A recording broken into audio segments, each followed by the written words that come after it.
शिवराज ने अपने आप को जब चारों तरफ से घिरा हुआ पाया तो उनके पास निर्मोही बाबा के पास जाने के अलावा और कोई चारा नहीं रह गया था। वो जब इधर निर्मोही बाबा से मिलने गए तब उधर लकी और ललित सिंह भी आपस में बातें कर रहे थे। ललित सिंह के हिसाब से लकी ने पुखराज को गिरफ्तार करवाकर ठीक नहीं किया था, लेकिन लकी को उसकी बात समझ में नहीं आ रही थी। उधर शिवराज से निर्मोही बाबा ने साफ कह दिया था कि लकी घर आना चाहिए, लेकिन उस पनौती का भी निवारण हो जाना चाहिए। फिर निर्मला की भी सहमति देने की वजह से शिवराज ने लकी को घर लाने की पूरी तैयारी कर ली। वो रात में ही काशीनाथ के साथ अपने बंगले से बाहर आए और सीधा अभिलाषा के घर की तरफ बढ़ने लगे। थोड़ी देर बाद वो अभिलाषा के घर के बाहर पहुंच गए और घंटी बजाई। पापा, आप इतनी रात को?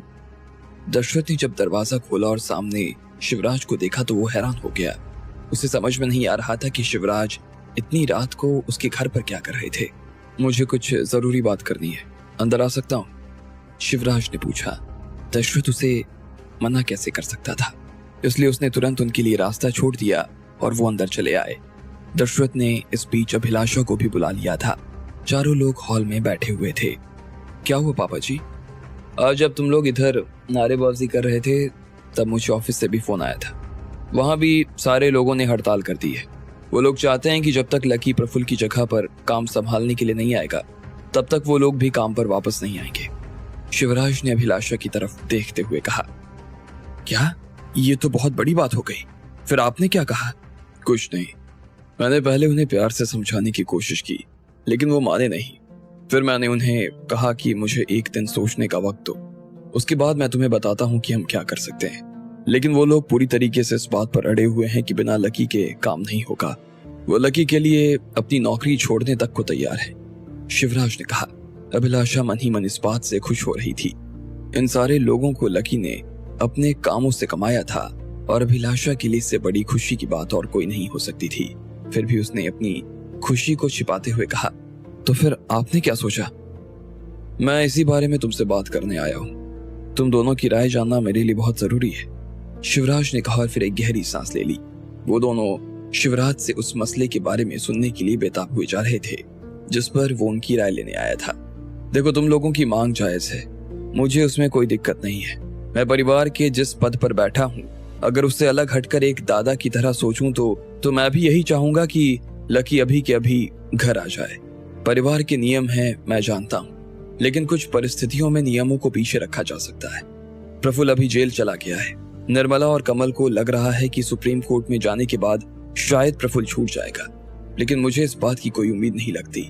जो सबूत उसके खिलाफ पेश हुए हैं वो सारे मजबूत सबूत हैं और सुप्रीम कोर्ट में भी उसके केस का यही हश्र होगा। ऐसे में 10 साल के बाद अगर मैं जिंदा रहा तो मैं उसे घर में नहीं आने दूंगा, और अगर मैं मर गया तो मेरी जगह जो बैठा होगा ये उस पर निर्भर करेगा कि वो क्या करेगा। शिवराज ने कहा और फिर एक गहरी सांस ले ली। अभिलाषा और दशरथ उसकी बात को बहुत ध्यान से सुन रहे थे। ऐसे में लकी का वापस आना बहुत जरूरी है। उसके आने से परिवार को मजबूती मिलेगी, लेकिन मैं नहीं चाहता कि वो लड़की उसके साथ आए। शिवराज ने कहा और उन दोनों का चेहरा देखने लगा। अभी तक उन दोनों के लिए सारी बातें सही चल रही थी, लेकिन ये बात सुनते ही वो दोनों हैरान हो गए। पापा जी, ये कैसे हो सकता है? लकी बिना राधिका के घर कैसे आ सकता है? अभिलाषा और दशरथ ने कहा। मैं जानता हूँ, मैं अच्छी तरीके से जानता हूँ कि वो बिना राधिका के घर नहीं आएगा। मैं खुद भी उसे फोन करके बुलाऊंगा और सामने ये शर्त रखूंगा तो वो मेरी ये बात नहीं मानेगा, लेकिन फिर भी मेरी मजबूरी समझने की कोशिश करो। मैं उसे राधिका के साथ घर में नहीं बुला सकता हूँ। उसे घर आना है तो बिना राधिका के आना होगा, शिवराज ने कहा। अभिलाषा और दशरथ एक दूसरे की तरफ देख रहे थे। उनकी नजर में शिवराज का सम्मान बहुत ज्यादा था, लेकिन उन्हें उनकी ये बात जरा भी अच्छी नहीं लगी। पापा जी माफ करना, लेकिन ये इस जन्म में तो मुमकिन नहीं है। ना तो ऐसा हो सकता है और ना ही हम चाहेंगे कि ऐसा कुछ हो, अभिलाषा ने कहा। शिवराज ने काशीनाथ की तरफ देखा और कहा, देखो, मैं सब चीजें समझ रहा हूँ और इसलिए यहाँ तुम दोनों से बात करने आया हूँ। क्या तुम दोनों मेरे लिए एक छोटा सा काम कर सकते हो? उन्होंने पूछा। क्या, बताइए, अभिलाषा ने पूछा। क्या तुम दोनों लकी को इस बात के लिए राजी कर सकते हो कि वो राधिका से तलाक ले ले और हमारे परिवार में शामिल हो जाए? बदले में वो जो चाहेगा मैं उसे वो सब ला कर देने के लिए तैयार हूँ। शिवराज ने अभिलाषा के सामने हाथ जोड़ते हुए कहा। अभिलाषा के तो ये सुनकर होश ही उठ गए और वो दशरथ की तरफ देखने लगी। उसकी आंखें बड़ी बड़ी हो गई थी और दिल की धड़कन तेज। शिवराज उसे जो हकीकत में करने के लिए कह रहे थे उसके बारे में वो कभी सपने में भी नहीं सोच सकती थी। उसने ना में सिर हिलाते हुए कहा, पापा जी मुझे माफ करना, लेकिन मैं ये काम नहीं कर सकती हूँ और ना ही मैं ये दशरथ को करने दूंगी। लकी मेरा बेटा है, मैं राधिका को अच्छी तरीके से जानती हूँ। मैं अपने बेटे को अपनी बहू से अलग कैसे कर सकती हूँ पापा? अगर ये होना होता तो कब का हो चुका होता। आप पहाड़ को उंगली से तोड़ने की बात कर रहे हैं। मैं जानता हूँ कि मैं तुमसे जो मांग रहा हूँ वो बहुत बड़ी चीज है, लेकिन मेरा यकीन करो, तुम दोनों के अलावा और कोई तीसरा नहीं है जो इस काम को कर सकता है। और मैं तुमसे ये सब इसलिए कह रहा हूँ क्योंकि परिवार की भलाई इसी में है। मेरा नाम शिवराज है। दशरथ मुझे अच्छी तरीके से जानता है। मैं अपने हाथ भगवान और मेरे पूर्वजों के अलावा किसी के सामने नहीं जोड़ता। आज अगर मैं तुम्हारे सामने हाथ जोड़ रहा हूँ तो मेरी कुछ मजबूरी होगी ना? शिवराज ने कहा। उनकी आवाज रुआसी हो गई थी। पापा जी, आपको मेरे सामने हाथ जोड़ने की जरूरत नहीं है। अगर ये काम हो पाता तो मैं आपके बिना कहे ही से कर देता, लेकिन ये सच में उंगली से पहाड़ तोड़ने जैसा है। आप जानते हैं लकी और राधिका एक दूसरे से कितना प्यार करते हैं। वो अपनी इतनी अच्छी जिंदगी छोड़कर उसके साथ सिर्फ इसलिए जी रही है क्योंकि वो एक दूसरे के बिना नहीं रह सकते। ये नहीं हो पाएगा पापा जी, दशरथ ने कहा। शिवराज अपने आप को हारा हुआ महसूस कर रहे थे। उन्होंने अपना सिर नीचे झुकाया और एक गहरी सांस ली। उसके बाद उन्होंने अपने बाल ठीक किए और फिर कहा, देखो ये तो तुम्हें करना पड़ेगा। परिवार की भलाई इसी में है और तुम भी परिवार के सदस्य हो। ये तुम्हें करना पड़ेगा। ऐसी क्या भलाई है इसमें पापा? दो लोगों को अलग करने में हमारे परिवार का क्या भला हो जाएगा? जरा समझा सकते हैं आप? क्यों आप राधिका को लकी से अलग करना चाहते हो? अभिलाषा ने कड़े सुर में पूछ लिया। शिवराज ने उसकी तरफ देखा और फिर कहा, वो मैं तुम्हें नहीं बता सकता। तो ठीक है, हम आज ही ये बंगला खाली कर देते हैं, परिवार छोड़कर चले जाते हैं, लेकिन माफ करना, ये काम हम दोनों नहीं कर पाएंगे, अभिलाषा ने कहा। अभिलाषा देखो, जिद मत करो। मैं जो कह रहा हूं उसे समझने की कोशिश करो। वो लड़की हमारे परिवार में शामिल नहीं हो सकती। तुम्हें क्या लगता है मैं लकी का घर बसता हुआ नहीं देखना चाहता? मैं उसके लिए एक से बढ़कर एक लड़की लाकर खड़ी कर देना चाहता हूँ। लकी को कभी राधिका की कमी महसूस हो जाए तो मेरा नाम बदल देना। खुद मेरे लिए भी अपने पोते का दिल दुखाना बहुत मुश्किल है, लेकिन फिर भी मुझे करना पड़ रहा है, अपने परिवार के लिए बस। शिवराज ने कहा, क्यों नहीं आ सकती वो लड़की हमारे घर में? क्योंकि वो पृथ्वीराज जी की नातिन है और पृथ्वीराज और आप में बिल्कुल नहीं बनती। आप दोनों एक दूसरे के दुश्मन हो। लेकिन पापा जी, आपको पता नहीं है, जब आपने लकी को घर से निकाला था तब पृथ्वीराज जी ने ही उसे सहारा दिया। उन्होंने तो कभी लकी को राधिका से अलग करने की बात तक नहीं कही। फिर आप ऐसा क्यों सोच रहे हो? अभिलाषा ने पूछा। नहीं, बात सिर्फ पृथ्वीराज की नहीं है। अगर बात सिर्फ इतनी सी होती तो मैं कब का उससे निपट चुका होता, लेकिन बात कुछ और है, शिवराज ने कहा। हाँ तो कहिए ना, क्या बात है? बिना सुने हम आगे नहीं बढ़ने वाले हैं, दशरथ ने कहा। शिवराज को अपने ही बेटे का इस तरह से मुंह पर बात करना अच्छा तो नहीं लगा, लेकिन इस वक्त वो दशरथ से बहस नहीं कर सकते थे।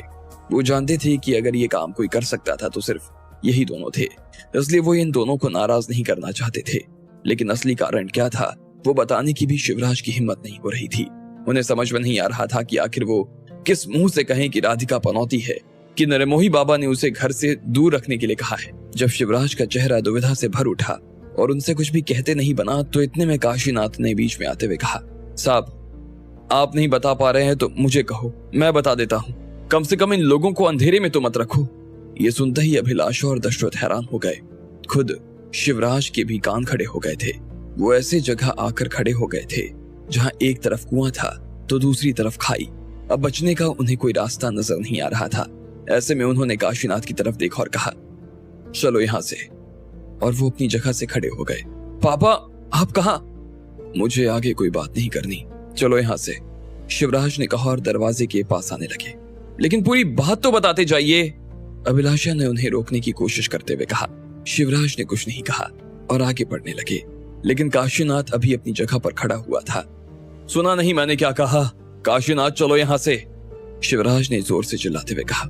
मैं कहीं नहीं जाऊंगा, या तो आप अपने मुंह से इन्हें बताओ या फिर मैं बताकर सीधा अपने गांव निकल जाता हूँ, काशीनाथ ने कहा। वो भी इस बार अपनी जिद पर अड़ गया था। शिवराज को अंदर से बहुत बुरा लग रहा था, लेकिन उनके पास वहां रुकने के अलावा और कोई चारा नहीं रह गया। ऐसे में उन्होंने अपने कदम वापस खींचे और फिर सोफे पर बैठ गए। उन्होंने दशरथ और अभिलाषा को भी बैठाया और कहा, निर्मोही बाबा का नाम सुना है? हमारे परिवार के कुल बाबा हैं। अग्रवाल परिवार जब किसी भी संकट में आता था तो मेरे पूर्वज उन्हीं के पास समाधान मांगने जाते थे, लेकिन मैंने इस प्रथा को तोड़ दिया। मैं मॉडर्न जमाने में पैदा हुआ, पला बड़ा आदमी था। मुझे बाबा के चक्कर सही नहीं लगते थे, इसलिए ना तो मैं खुद कभी उनके पास गया और ना ही कभी तुम लोगों को उनके पास लेकर गया। लेकिन वो कहते हैं ना कि जरूरी नहीं कि आपके साथ हर बार वो हो जो आप चाहते हो। कभी कभी आपकी किस्मत भी आपके पैरों का रुख मोड़ देती है। मेरे साथ भी वही हुआ।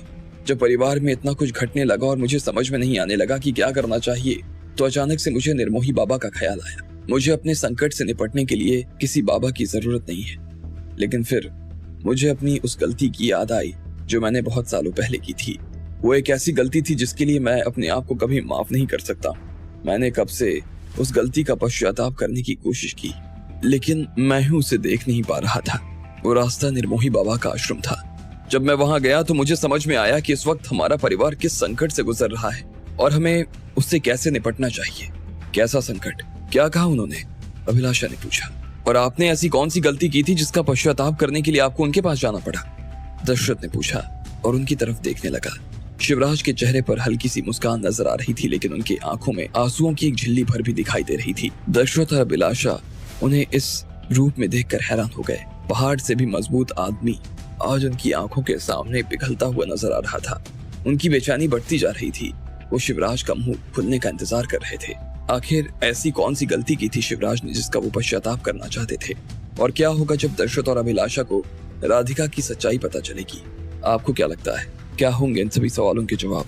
कमेंट बॉक्स में कमेंट करके हमें जरूर बताएं। और सभी सवालों के जवाब को जानने के लिए सुनते रहिए इंस्टा मिलियनेयर सिर्फ पॉकेट एफएम पर।